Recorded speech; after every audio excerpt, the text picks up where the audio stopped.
Hi, I'm Owen Gubbins here for Right Aligned, and today I'm in conversation with Barney Fagan. Hi, Barney. Hey, how you doing? Very well, thank you. How are you? Yeah, good. Good as ever. Very Excellent. humid, isn't it, in Berlin at the moment? So yeah, just Yeah, struggling through that. it's lovely to have the sun, but yeah, going outside and everything being so close is, I mean, what are we complaining about? 3 months ago was winter. Yeah, but I don't, my brain's a bit slower when it's humid, but yeah, that's not much of an excuse for me. Nice. So, just for people who don't know who you are, would you give us a short introduction to yourself? Yeah, so yeah, Barney Fagan. I'm from London. I live in Berlin. I'm like a graphic designer, a motion designer, and yeah, I kind of usually use both titles because my work kind of falls anywhere between those two things. And yeah, it feels like it's constantly changing, really. I've got like a history in strategic branding, and love that kind of conceptual strategic approach to work. But I feel like more and more I'm kind of discovering that like I love animation and just getting deeper into that and exploring different forms of animation as well. But to be honest, I think if you ask me on any day what I do, the answer might be a little bit different. Um, So today you're an animator. yeah, and probably at the moment a bit more of an animator than usual. Like I've got a few commercial projects going on, but learning a bit more 3D at the moment and kind of getting into a bit more like pure character animation, which is really good fun, but probably a bit cheeky to say that's my trade when I'm quite new to it. Um, Yeah. So how as a designer do you shift into animation? Like what was that journey like for you? Yeah, it's kind of an interesting one because I don't know, I feel like at the moment, or particularly the further into my career I get, the more I realize that I probably established most of my interests when I was about 8. I think as a child, I loved like cartoons and I got this like book on animation processes and stuff that I just found in a bookshop once. Amazing.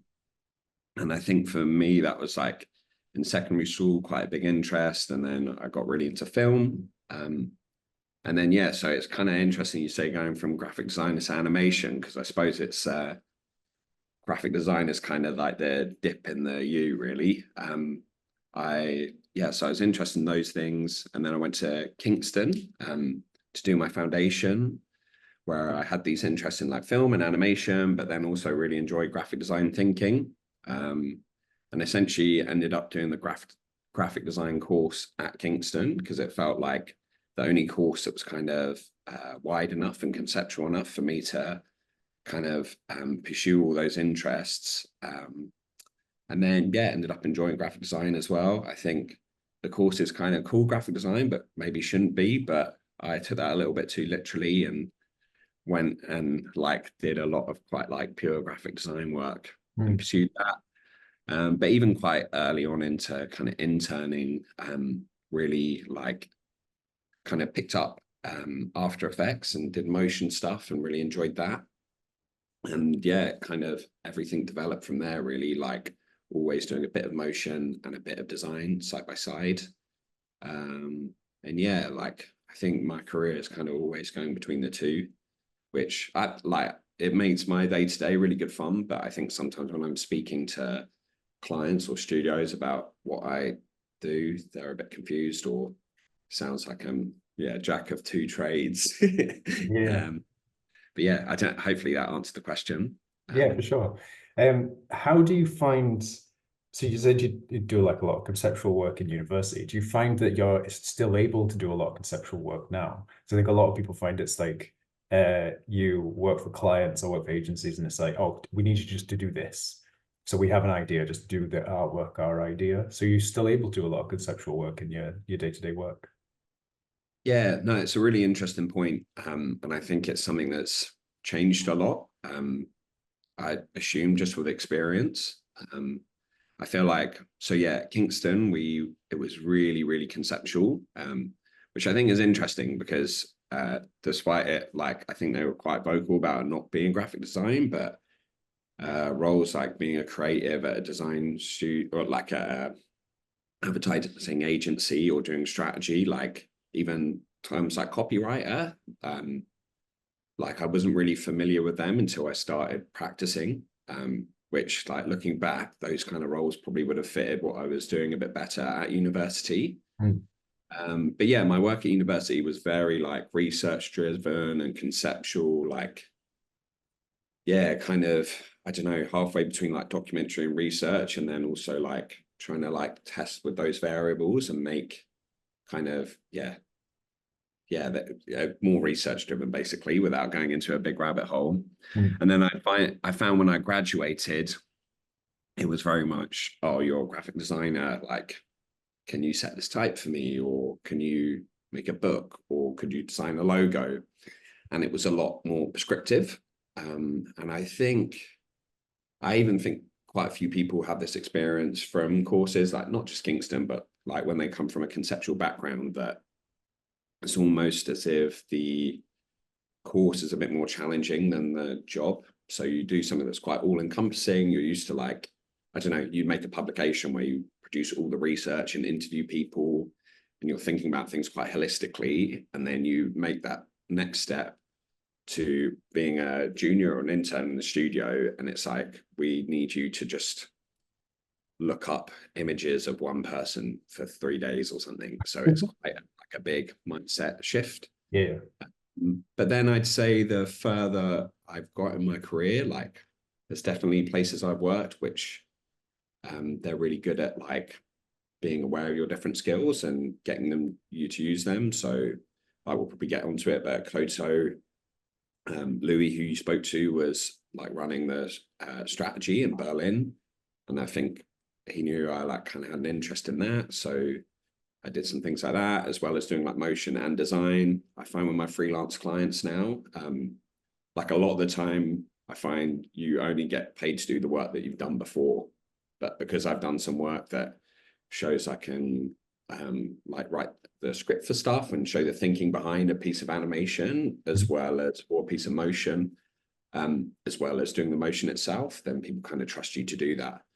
So it's different from client to client. And I still get clients now that are like, we just need this to be animated, or we just need this to be designed. But I'd say the more my career's developed, and particularly as a freelancer, people become a little bit more aware of what you're able to do. But there's also sometimes people are surprised by that. They're like, hire you to do one thing, and they're like, oh, you can do this as well. So yeah, I think there's probably more capacity for that conceptual work now. Like it was definitely a bit harder when I was first coming through. Mm. And yeah, there are moments where it's like, yeah, just doing quite manual work, but that's also part of the job. I think I wish someone told me as an intern, it was like, if you're not doing this, the design director's doing it or the senior's doing it. Like it's, I think, particularly when I was younger, like maybe you have a bit of ego about these things and like, oh, I'm able to do this amazing creative work, but like there's the heavy lifting that needs to be done anyway. But yeah, I feel like I tangented a bit there. So I used to have a friend who he always talked about paying your dues. And he worked in an agency where it was like they would like churn out template websites, and he hated the work. There was every now and again they'd get some nice poster work, or they'd get like a nice bit of branding or whatever. But he worked in one of these like just copy paste type agencies, and he always talked about paying your dues, this doing all the boring stuff. And I always hated that idea. It's like, no, we should be able to do this expansive work. Like we should be able to do the research and this and this and this. And I think, I don't know, older I get, the less extreme I am about this. But then just what you said there about you only get paid to do the work that you've already done. If you're not given that opportunity to do the bigger work, then I feel that people can get stuck just like in that one place having to do the same stuff because they're like, they don't have the opportunity unless they do it in their own time to do this like wider work. Yeah, well, totally. I think the thing you said about doing it in your own time is definitely a huge thing. Like, particularly, well, because I got into animation, like while working, there was a lot of just like staying up and doing animation in my room on my own, and like on a really rubbish laptop where I could only preview things if I rendered them first. But yeah, that idea of paying your dues is kind of interesting, I think, as an idea, because I think it feels a little outdated, but I think it's also possible to go too far the other way. Mm. I think like in sport, they always use this term called like suffering. And I think you have to sometimes choose how you're going to suffer. So you might do like really creative work where you've got like quite a strong identity and you're working with in like the music industry and loads of interesting industries. But there you might suffer a little bit more financially, or there might not be as regular work. Yeah, yeah, yeah. Where some type like if you're working in a big studio that are doing exciting stuff like there, it's going to be a bit of artworking and a certain amount of like swallowing your pride and being like, this is what my director said, I need to do what they've said. So I think there's balances with that, and I think there's also an interesting dynamic now where the tools are getting so like the ceiling is getting raised so much that if you're coming in as a junior or someone who hasn't even studied design, Mm. it's becoming easier and easier to produce stuff of a really high quality. So that idea of paying your dues is kind of changing a bit, I think. But I do think it's really important to, if you're working with someone who's really experienced, like be able to sit back and listen and learn those things. Yeah, it's really interesting. And I think it's also, again, as a freelancer, I don't know if I even mentioned that at the beginning, but I'm a freelancer now. You can, one thing I like is that you can pick how you want to suffer each Yeah. time. So I might do like a really fun, super creative job and basically just do it for free. And there's a chance that, yeah, it might not have a huge amount of exposure, but I do that because I want something that's creatively fulfilling. Whereas sometimes it's like, right, I just need money, so I'll do something that's like a bit less creatively fulfilling, but like pays quite well. And it's kind of an idea I got from School of Motion, have a freelancer guide thing that I read like as a book, and that was really helpful. They kind of speak about how most studios do work that's kind of middle of the, yeah, between those two things. So you would like, they're a bit creatively fulfilling, they pay quite well, and they keep the lights on basically. Whereas as a freelancer, you can be a little bit more extreme about stuff. Just be like, I'm going to do self-initiated things, and then I'm going to do something that's like the opposite of self-initiated, but pays well. And that can like fund the self-initiated stuff. Mm. But yeah, so in terms of like paying your dues, there's like different ways of doing that, I suppose. And the more like, I think a lot of it comes down to the tools and how easy it is to publish your own work. So like the easier that becomes, the more you can like pick your poison. I actually really like that reframing of it as choosing how you suffer.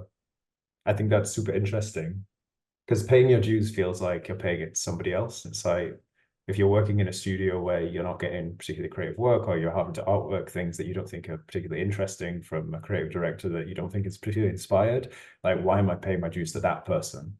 Whereas if you're choosing how you suffer, then it's like, well, there's an outcome that I want. It's going to be pain either way. I can't get to where I want to go easily. So I'm going to have to work hard. I'm going to have to create stuff. I'm going to have to pay rent and pay bills, whatever. So choosing how you suffer, I think, is a good way of going about it. Because then it's more about how do you want to get there rather than paying your dues to somebody where you don't feel that you should be paying it to them. Yeah, definitely. I think it's something like how I frame things a lot for myself, but also, I don't know, well, you like a lot of my mates are getting to their 30s and stuff. I think it's pretty common for people to want a career change or be like, yeah, I pursued this career and I want a slight change. And it's kind of just how you want to frame it like that is like, am I going to have to drop a job title and take a bit less money to do this other thing? Like, I don't say you want to go from design to illustration, Mm. just kind of framing it as like, well, I might have to suffer a little bit in this way, but then I benefit in this way. In the same way, it might be that you have a child and you need more money and you're like, okay, I've got this amazing family life. I'm I might have to do a job that's a bit less creative, but has a bit more money. And I leave at 5 every day. So it's just, yeah, I think picking your poison a little bit. Mm.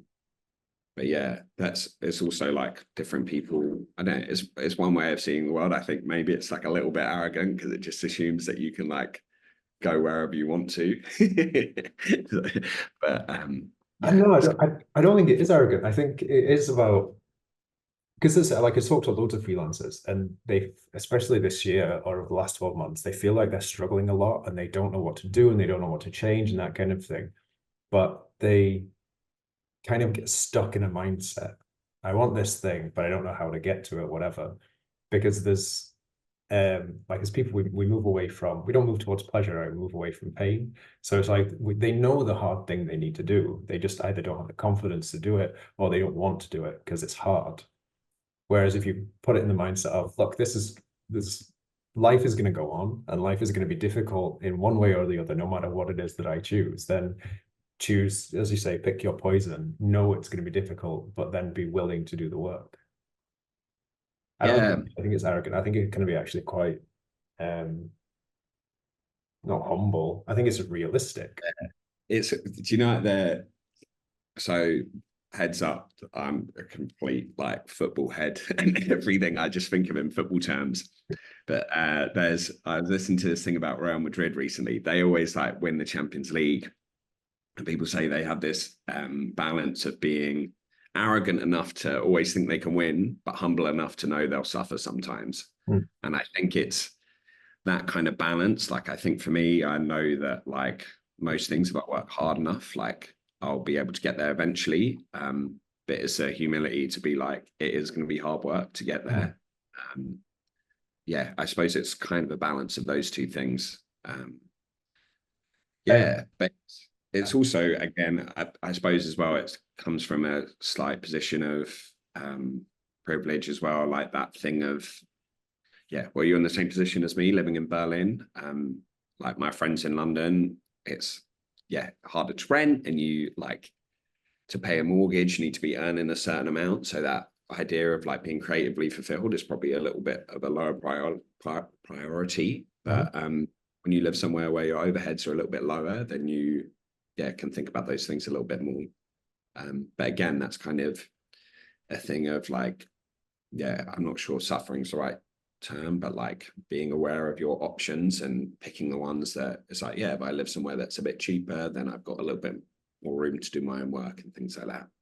Yeah, it's interesting what you said about the ceiling as well. Because like before, when I was living in Glasgow, it's like you get to in London, the ceiling seems very high. The opportunities to do like work with agencies or work with companies that like quite high flying is massive. But it also means there's a load of other work opportunities underneath that. So there's lots of wide opportunities where if you say I want to work for this big agency, but actually the steps between that, then you can go somewhere and like learn a trade. But also there's more competition on that kind of stuff. Whereas if you are in smaller places where rent is cheaper, it does tend to be there are fewer opportunities to do that kind of work. You also see with like with recruiters and whatnot, where they're like, "Oh no, we've got this London agency job, but you need to be on site 3 days a week," and it's like the opportunity is less. So yeah, you're right. It is. You do have to be aware of all these different things. Yeah, there's two thoughts with that as well, I suppose, which firstly, COVID and working Mm. remote completely changed that. Yeah. So I've been really, really lucky in terms of being able to work with people in like Australia and the US since then, which is like, I remember before COVID, I was thinking about maybe moving here or maybe moving to Glasgow. And yeah, the idea, like even just floating the idea of working remotely, it was like there wasn't even a term for it, you know, like I was like, oh, could I work from another city and Zoom? And people were just like, no, that doesn't, I Mm. don't think there was the same level of trust. So yeah, that's completely changed that. But in terms of being on site and stuff, doesn't really help. And then it's also interesting, I think, slightly different point, but what you were saying about those kind of big agencies in London and stuff. One thing it kind of made me think about is, yeah, how you get those opportunities for yourself. So I think when I was at university, I really wanted to work at Koto or design studio. Like I really like their work. And again, it was kind of that thing. I think basically my design ability or graphic design skills probably weren't high enough. But yeah, and like in general, I think I was not getting as much work as I would have liked. But then I found as soon as I started doing motion, that was something that people needed. And that kind of opened some doors. And then once you've opened that door, like there's more and more opportunities. So I think again, maybe that's closer to that like suffering thing we spoke about. But I think for me, kind of early on, I realized it was like, right, I enjoy motion. Like I think I'm naturally, I don't find it too, you know, some people just look at After Effects and like, this is terrifying. I didn't have that. So it's like, if I can just get myself to like sit and actually learn it a bit, then those opportunities will probably come, which is pretty good. And again, that's another thing, whereas I probably had to sit there just like playing with stuff and learning like the stupidest and longest way possible. But even now, there's so much great stuff on YouTube and the internet in general that, yeah, well, there's courses that take like 8 hours that probably took me like 8 months to learn that amount of stuff. Yeah. Yeah, 100%. Every time I open After Effects, I have to relearn it. Like, what's the shortcut for easy ease? And I always think it'd be really nice just to give this lots of time, but there's so many things I need to do in my life. Like, It was 3D softwares, even like their key. Yeah, so I'm doing some Blender at the moment, but keep using like the Cinema 4D shortcuts, and then yeah, that's probably doing stuff to my work that I don't even like pressing some keyboard shortcut that you're completely unaware of. yeah, you'll only find it when it renders. Yeah, well, yeah, it's a whole different kettle of fish. But So yeah. lots of people who listen to this kind of thing won't have had the opportunity to work with the bigger agencies. So what is it like? Because I've heard some stories where people bring you in, they sit you in a corner, and you feel like, I don't know why I had to come to the office.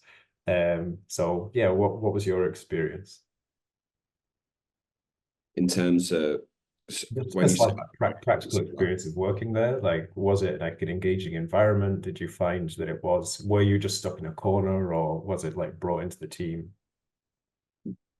yeah, it kind of like I think it's really, really different based on each studio. Like I don't know if it's kind of interesting because I suppose I know what you mean. Like before, I worked at like studios like Koto and that kind of size. It's like I don't know. I think as a student, you think about them and you don't even like you don't think of them as jobs. Like you think of them as this amazing like creative haven, but the reality of it is just people working, you know. But yeah, I think to be honest, the day to day really comes down to like your director and also like the culture in the studio. Because it might be, well, it's like school. You might just sit next to someone who's really cool and you have loads of fun with that. And there might be a culture where like people are more like invested in it being fun to work there than or like realize the value of that as well as doing good work. Um, but I'd say it really differs like culturally from studio to studio in terms of it just being fun day to day. I'd say maybe from a work, yeah, maybe that's maybe thinking about cultural side of it and day to day of it. I'd say like from the what like when I started at Koto, I was kind of I'd maybe been out of university for a year or two, and in terms of like the quality level and stuff, it was insane. I think that was quite a culture shock because yeah, they do like a Friday presentation thing and you see all the basically see like initial routes for projects and stuff, which obviously I've been working in the design industry for a few years and like creating my own work, but you see these 3 initial routes that are taken like a week to do, and like the standard is so high. And I think in general, throughout particularly at Koto, like my whole time there, I was just like, you guys are so talented. And it's kind of like, am I going to race this level? Which you can do, but it's also pretty intimidating at times as well. And then I think on top of that, it's like, okay, you're like, so like I think you guys interviewed Arthur as well, who like so talented at illustration and design, and then he's also just working like 10 times harder than anyone I've ever met before. So you're like, whoa, like there's no, like, I'm not going to be able to work harder than them. They're more talented than me. They've got more experience. So you're like, okay, like I need to rise to this. Which is also great because you're collaborating with those people. But yeah, it's pretty, like, I think if I was going to put myself back into that position, then that was pretty, yeah, well, it's exciting, but quite overwhelming as well, because you're like, there's a lot of really interesting stuff going on, and yeah, like high standards to be met, really. What would you say there's like an important lesson you took from your time there that you've maybe brought into your freelance work? Yeah, that's a good question. Well, I think I just improved a lot as a designer, which is probably the most important thing. I think one thing I really noticed almost on my first day there was like the amount of thought that went into like presentations and yeah, into strategy and like the back end of things, and really thinking about how you tell that story. Because yeah, like I don't think, like, I've probably experienced a lot more of that since, but you really kind of realize how you're taking clients on a journey. I think the project management at studios like that is like phenomenal, like almost to a point you don't realize, like people are really managing that process, and you come in the morning and you know what you're meant to be working on, and like that is such an underrated thing. Like you can get on with your work without having to like think about wider stuff, which really induces great creative work.